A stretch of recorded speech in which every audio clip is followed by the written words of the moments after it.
Alright everyone, welcome back to How To Gaming. This is me, How To Gaming, and today I'm going to be teaching you guys the basics of Dwarf Fortress. So, without further ado, let's start with the tutorial. This is going to be how to get your world started, how to do the very basics, and yeah, so you're just going to create your new world. This is where you pick the dimensions of your world, all this stuff. Honestly, for a new player, you want to keep it pretty much default. You may even want to lower some of the set like number of beast settings or whatever. But honestly, that doesn't matter. You're gonna hit create your new world. It's gonna take it a second, and it's going to load everything. For anyone that is unfamiliar with Dwarf Fortress, this is an extremely in-depth game. Right now, it is populating the world and create. If you read up here in the top left, it is actually creating a history, which for a lot of newer players, that will not really come and into effect. You're not going to really worry about it too much until you're a couple fortresses in and you learned a little bit. But yeah, oh, there we go. So you're just gonna play now. If you're okay with the world, you're just gonna play now. It's going to load everything and load. Here we go. Saving history. But yeah, the history actually matters. It populates the world, and it basically dictates your entire gameplay without you knowing it. But we're gonna start out with Fortress mode. I will explain these other modes in another video. So let's just do Fortress. It's going to pass times for a few weeks while our dwarves are getting ready. We're gonna skip the tutorial. You guys can start this. You guys can do the tutorial if you want to. But this is where we're going to choose our embark location. You guys got a lot of options down here. You can choose your origin civilization. Basically, if dwarves are not alone. People got your back. So basically, what you're looking for right here is the population, pretty much, and what the surrounding areas look like. So right here, they have a population of 1,800 dwarves. Every one of these little blue squares. These got 3,000 people, 2,000, 2,500, and 120. For the purposes of this video, I'm going to go with the people with 3,000. Basically, what this dictates is how fast your fortress is going to grow. The more of a population there is, the more likely they are to send migrants to your fortress to help boost your own population. So, more dwarves, more population equals more dwarves for you. So that's a good thing, that's a bad thing. It depends on how you play and how you want to do it. So I'm going to pick the Portal of Problems, oh boy, as my origin civilization. And then what you're gonna want to probably do is pick somewhere close by. I mean, you can go on the other side of the world if you want to, but you might want to pick somewhere close by. And keep in mind, if you're gonna see like right here in the box, you're gonna see who your neighbors are. Like, we have goblins who are hostile about a day's travel southwest of this location where my map is. So keep in mind that that'll dictate how often you're invaded and siege and all that stuff. But honestly, we're gonna not worry too much about that. Let's see, what is this? This is a we don't want to go anywhere scorching. That will suck. Maybe somewhere more temperate, maybe the forest, maybe. And this civilization kind of stinks. Let's choose another one that's has maybe a little bit less people, but it's a better location. Yeah, this seems fine. Days travel north of goblins. It is thick. It is cold. And what about this? What about these guys? 2,000 people. Looks like. Ah, perfect. This seems about perfect. Light aquifer, shallow sand. Okay. So, for the purposes of you guys, you are going to try and pick somewhere that does not have an aquifer at all. Aquifers, you'll see there in like the right here. Aquifers suck for new players. People who have been playing the game for a little while can make use of them and do some like more advanced things with them. But you're going to try your best to pick somewhere with either a light aquifer or no aquifer. Looks like I'm not going to get no aquifer, so I'm going to embark around here somewhere. Maybe right here sounds good. It's warm. It's yeah, this seems fine. Fluxstone, yep. So confirm. Keep these all set and all normal. It'll prepare the map for you, and we'll begin. All right. So here's Dwarf Fortress. So you begin with 7 dwarves. They all start out at neutral happiness. It is your job to make them a little happier. I have a line of just silty clay right here. Huh. Alright. But let me go through a basic explanation of your buttons. Right here, this is your digging orders. This is how you tell the guys with the pickaxes right here to dig. Alright? So if I unpause the game by clicking this plus this arrow in the top right or hitting the space bar, you'll see it start to blink here in a second. That means he's about to mine it. See, they're starting to mine. Okay. So this is your mining. This is how you make stairs. We're not gonna worry about ramps or anything right now, or these other 3 right now. We will do that later. This is your tree chopping button. This is how you tell your guys to chop trees down. This is a gathering plant order. So if I click and drag, you see that he told this dude to gather some plants, or tell them all to gather some plants. Honestly, right there, and they just gather those plants. Don't worry about this. We'll get into this later. This is how you remove things, like I just did. You'll hit this. It basically cancels whatever you tell them to. This is your build menu. We will get into this after we actually start digging around in our fort a little bit. And for right now, that is all these are all the buttons we're gonna worry about, probably for this episode. We might get into a couple more later, or in this episode, who knows. So, what I'm gonna do is I'm gonna get to mining. Let's see here. This looks like a pretty decent place to start our little fort right here. So we're going to tell this dude to mine out all of this. And if you see this arrow right here, you can actually set the mining priority. So basically the higher the number, the higher the priority. So if I change, for example, this middle row to 1, this upper row to 2, and this bottom row to 3, he will mine this in that order, going from 1 to 2 to 3. So it can kind of help you tell them what you want them to mine first, second, and third. And then they'll go for number 2. And then afterwards he will go for number 3.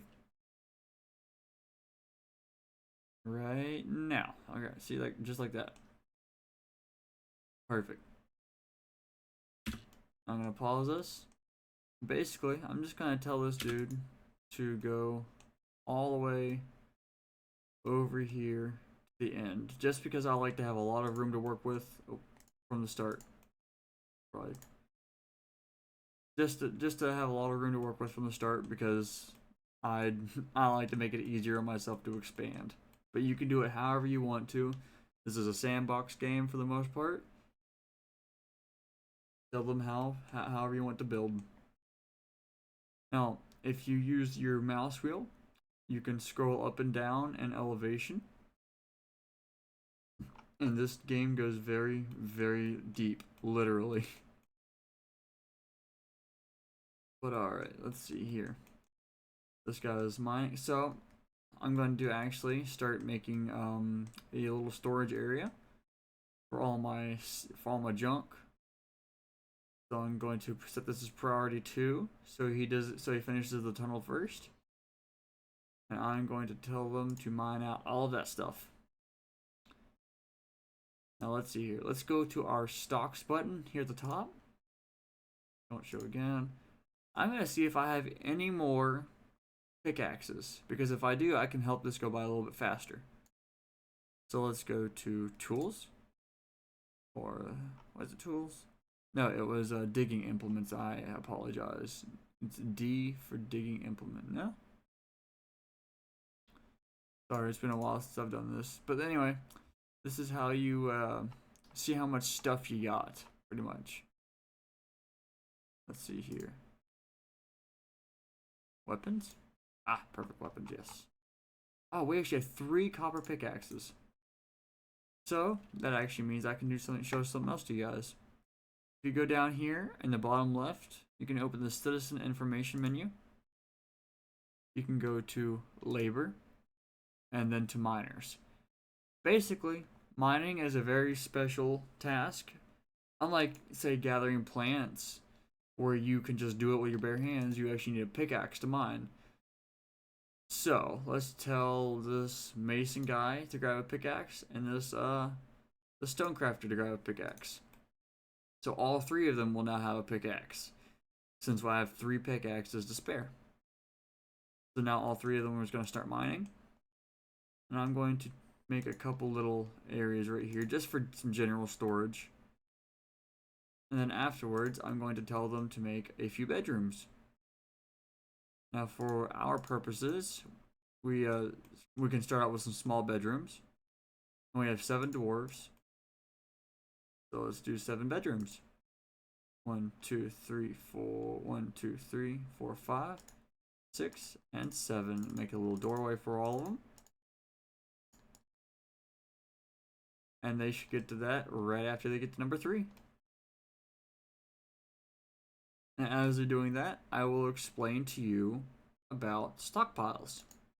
So if you press this button right here, this will bring up the stockpile menu. Basically, you're just going to want to drag and drop, and then hit accept. And this is basically where your dwarves will store items. So let me pause this real quick. So right now it's set to none. The dwarves will not store any items in here at all. But if I hit the wood button and then unpause the game, you can see they're going to start to bring the wood that they chopped down from those trees and put them in here. So just for the simple fact of getting all of this junk right here, we're going to hit all. And that will make them bring every single item from this little cart right here into the stockpile. And actually, we can click this button right here to repaint the stockpile and put another section of it right there. So even though it's separated by a wall, it's still part of that stockpile. And as they are doing that, I'm going to start digging some 3x3 areas for some workshops so we can actually get some work done here. And I will explain those to you guys as soon as they are done digging out the areas. There we go, perfect.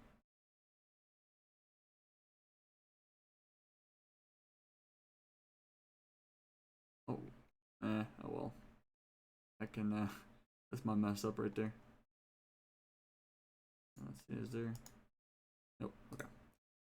Alright, so now that we have some 3x3 areas dug out, we can go to the build menu and go to the workshops button. And this is basically where all of your work will be done. So for example, a carpenter, if we put that right there, you just click the button and tell him what to make it out of. He will start, someone's going to come over here. grab a piece of that wood in just a second. Come on, come on, come on. Guess they're a bit busy putting everything up in the stockpile.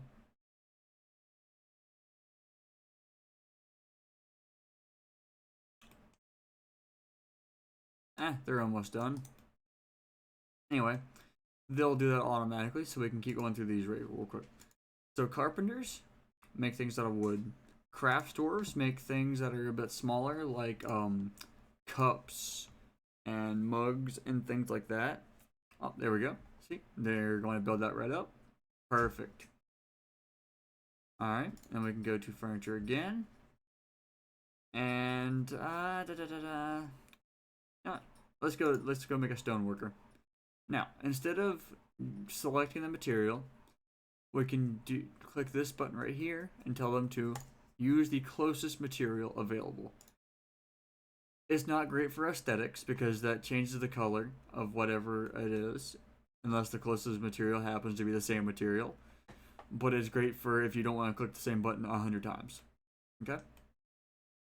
So, with these bedrooms being done, our dwarves are going to need a place to sleep. So we're going to go right over here to the carpenter workshop, click add new task, and tell him to make a bed. And we're going to do that 7 times. And that will make 7 beds, and it will cost 7 wood. So what we're going to do is we're going to tell our dwarf right here to chop down a few trees. Now you can click them individually like that, or you can also drag and drop like that, however you want to do it. So they'll oh, there's a bed right there. And those bedrooms are going to need doors. So we're going to come down here, tell them to make 7 doors. 2, 3, 4, 5, 6, and the queue is all it's all filled up, so we're gonna have to wait for them to make a bed real quick before we can make another door. There we go. And one more door. Okay. And as you can see, they're going to start storing those items in the stockpile. However, we're going to go to our build menu, tell them to build some furniture, go to a bed, and just start placing these in the bedroom. And again, we're going to use closest material because I'm feeling a little lazy. Also, another thing you can do is you can click this keep building after placement, and it will just let you build. And just like that, that's all the beds that have been made so far. So yep, right there. They're going to start placing the beds. Perfect. Now it is not considered a bedroom until there's a door. However, no one has made a door yet. They're getting to it. However, if I wanted them to make a door first, well, they've already made all the beds, so I can't really say that. But I can click this task right here and tell them to set that as the highest priority out of all of them. Doesn't matter right now because they made all the doors, all the beds I mean. But you get the idea. And as soon as some doors are made, we can put some doors down. They should be just about, yep, okay, cool. This says there's 3 willow logs in here, but that is actually just what the wagon is made out of. So it says the same thing for the workshops. What it's made out of will always be the very first item there. So don't think that you have materials that are missing. That's just what that is. But we have 3 doors made, so we can place 3 of them, just like that. And this is a good introduction into zoning. So if you hit the Z button, It'll bring this menu up, or you can also press this button right here at the bottom. We're going to make a bedroom. If you're feeling a little lazy, you can also use dormitories, which is just basically multiple beds per room. But I want my dwarves to be a little happier because they like their own bedrooms. So we're going to hit bedroom. We're going to click and drag in this room, and then hit accept.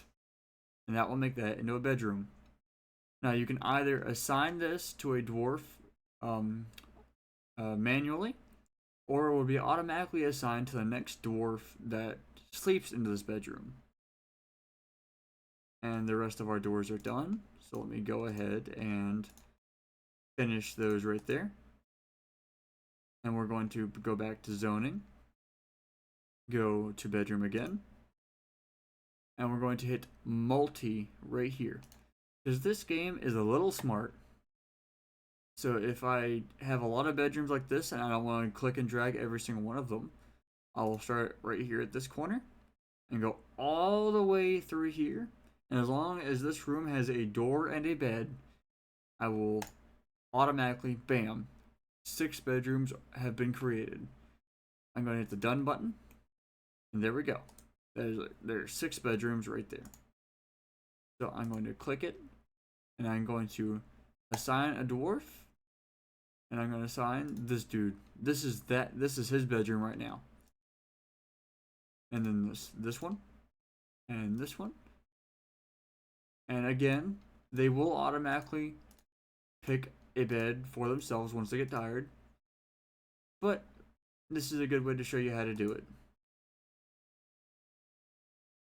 See, they're already getting a little happier. They will be happier with a bigger and more furnished bedroom, but that is for a later date.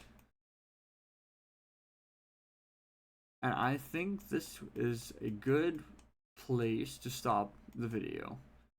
Thank you all for tuning in to this video about the basics of Dwarf Fortress, and I will catch you all in the next one. Peace out.